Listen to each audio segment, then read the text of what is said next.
Hey, it's that time again.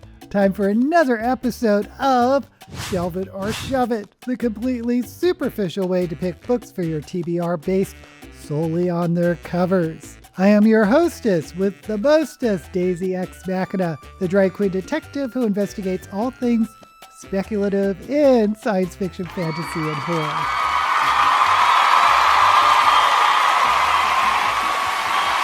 I can't believe this is a brand new year, 2026, and we're hopefully going to start out with Shelve It or Shove It really strong because last year, about 50% of the books I picked I didn't like.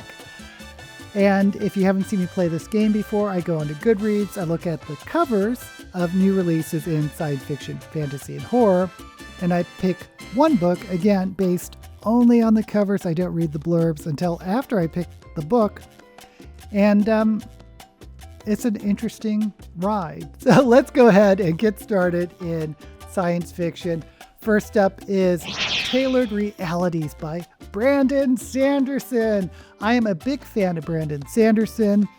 I have not read any of his science fiction. I read some of his steampunk in the Mistborn series.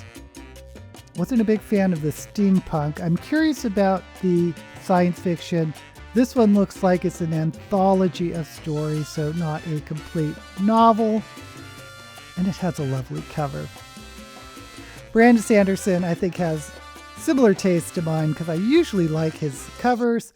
This one is no exception. It looks like this circle looking at a city, and the circle looks like some type of futuristic city. I do like this cover quite a lot, so I am going to go ahead and shelve it. Next up is The Definitions by Matt Green. Is Matt Green the YouTuber? No, that's Hank Green. Is that the brother? I'm not sure who Matt Green is. I don't believe I've read him before. And I certainly don't like this cover. This is a pretty bad cover. There's this very pixelated image of a woman, and then there's something going on in her brain that's pixelating. I don't know what type of science fiction this could be, but it is definitely not one I'm interested in. I'm going to have to shove it. Next up is The Turing Protocol by Nick Croydon. I am not familiar with this author. I do like this cover, though. This looks like historical. Well, Turing, Alan Turing, is, of course, the famous codebreaker during World War II. This cover is very saturated, and I'm always drawn to saturated colors. And there's this fire. I'm assuming this is a scene from England, and then there's these little radar lines or some type of lines going around it. I'm assuming this is historical science fiction about Alan Turing, World War II, maybe? Not quite sure. Oh, I do like this. It says, an incredible debut thriller where the past can be changed to save the future by Dawn Winslow. I don't know Dawn Winslow. I am interested in knowing that this is a thriller, time travel, and just going by this cover, deeply saturated illustration or photograph, whatever it is, I like it. So I'm going to shelve it. Next up is Intergalactic Waste Management LLC by Ash Bishop. It's never too late for a career change, reads the tagline. And we have this robot and this woman in a mask. God, I hope it's not a romance between a robot and a woman. That could be interesting. And there's this wallpaper behind them that looks very retro. So that's interesting. I'm not sure if I like this illustration or not. We have this robot. He's holding books, and the woman is holding a gun. She has a gas mask on. Intergalactic Waste Management LLC. So, and then it says, it's never too late for a career change. I don't think I like this one enough to pick it just by the cover. There's just something about it that's throwing me off, even though it does seem funny and I like the title. I am hoping it's not a romance. But either way, I think I'm going to have to shove it. Next up is This Brutal Moon by Bethany Jacobs. And looks like she won the Philip K. Dick Award. Immersive and epic. There is this silhouette of a person, and it looks like a building that's cut in half.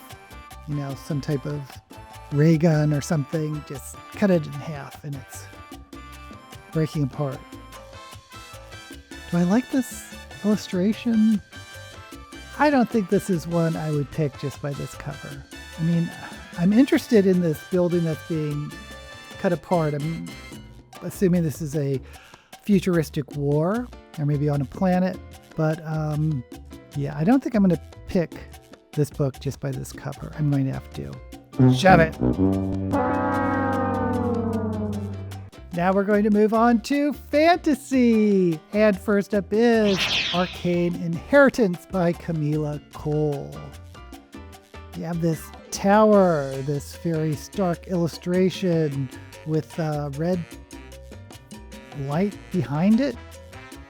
And it looks like it's at a forest, sort of in the clouds. There's some like clouds. It looks like a reflection of a forest, maybe. I kind of like this cover.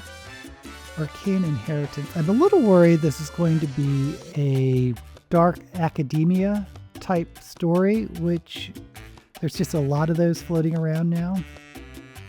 I like this cover enough to pick it. Ooh, I think I do. I think I'm curious enough about this one, and I like this dark illustration. I like that red in the background bursting out. I think I am going to go ahead and shelve it. Next up is The Once and Future Queen by Paula Lafferty. And the title is, of course, a play on T.H. White's The Once and Future King. The Queen is Guinevere, so I'm not really into Arthurian retellings right now. I think it's interesting that the focus is on the Queen, I'm assuming Guinevere. But yeah, this isn't the type of book I'm interested in right now, so I'm going to have to shove it. Next up is Dawn of the Firebird by Sarah Mughal Reyna. Daughter, assassin, traitor, savior is the tagline. And there's a nice illustration of a bird, a phoenix, firebird. And I like the artwork, but it's not really drawing me in. It's not giving me something unique to hook into. It's kind of generic in terms of the picture. So I like the illustration, but not enough to choose this book by the cover. So I'm going to have to shove it. Next up is Snake Eater by T. Kingfisher. Okay, a lot of you know that T. Kingfisher is one of my favorite fantasy authors right now. I'm not a big fan of this cover though. We have a bird eating a snake, the Snake Eater. So I don't know. This could be another one of her fairy tale retellings, and maybe I'll pick this up later, but this cover is... I'm kind of disappointed because T. Kingfisher usually has, I think, good cover art. This isn't one of them. I'm going to have to shove it.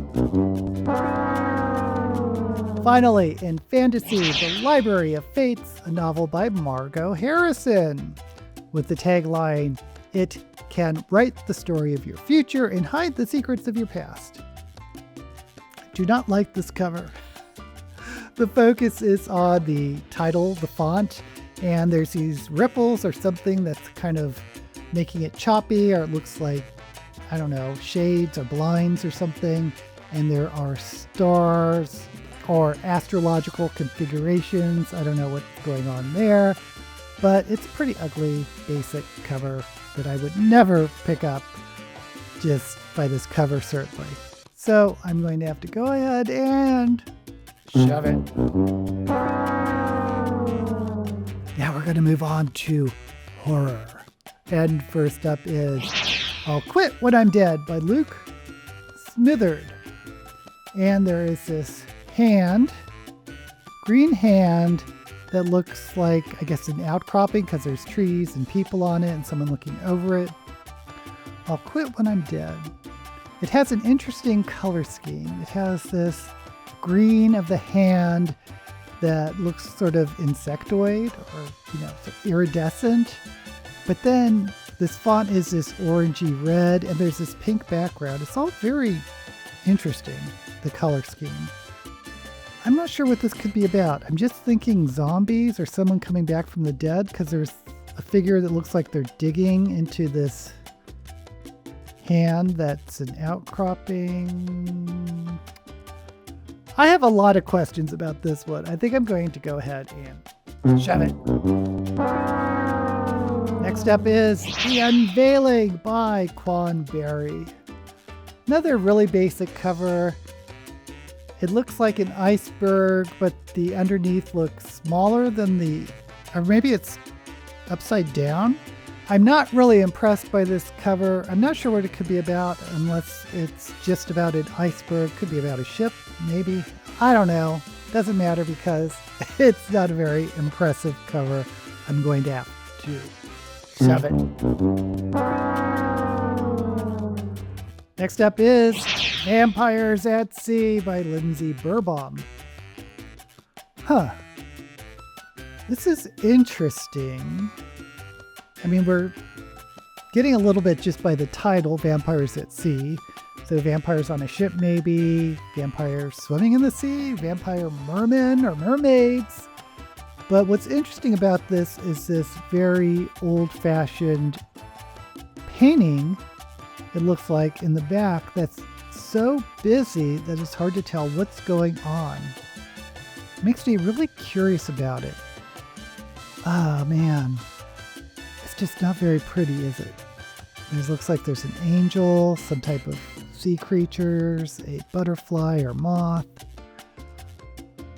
Ah, man. It kind of looks like a war between these angelic figures at the top and these sea creatures at the bottom. I have a lot of questions about this one too. I'm going to have to shove it. Next up is Hercules by Grace Byron. Okay, so there is an illustration of this person's head in this sea of green fire, acid, I don't know. It looks like there's these horns. I'm not even sure if it's part of the person we're seeing. I don't know. This is really ugly. I don't like this at all. Not my type of cover. I don't like this artwork. Looks a little bit amateurish to me. I'm going to go ahead and shove it. Finally, in horror and our last book, Slayers of Old by Jim C. Hines. The tagline is retire, save the world, again. So I'm getting a lot of Lovecraft from this. There's a cat, which we know Lovecraft was really into. He loved cats, but this cat has a bunch of eyes, 6 eyes, and tentacles. So again, Lovecraftian horror. And Slayers of Old. Since we're on the wavelengths of Lovecraft, I'm thinking of the old ones, maybe, but it does say retired, save the world again. So I'm thinking of this like retired magician who's saved the world and thinks it's time to retire. And now he is up to having to save the world once again. I kind of like it. I like this illustration. I like the cat a lot. I like the story it's telling me. It's definitely telling a story just by the illustration, the tagline, and the title. I've not read anything by Jim C. Hines, but I certainly like this enough that I'm going to shelve it.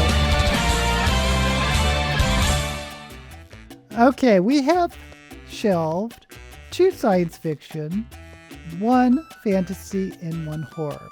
The science fiction are Brandon Sanderson's Tailored Realities, which looks like an anthology.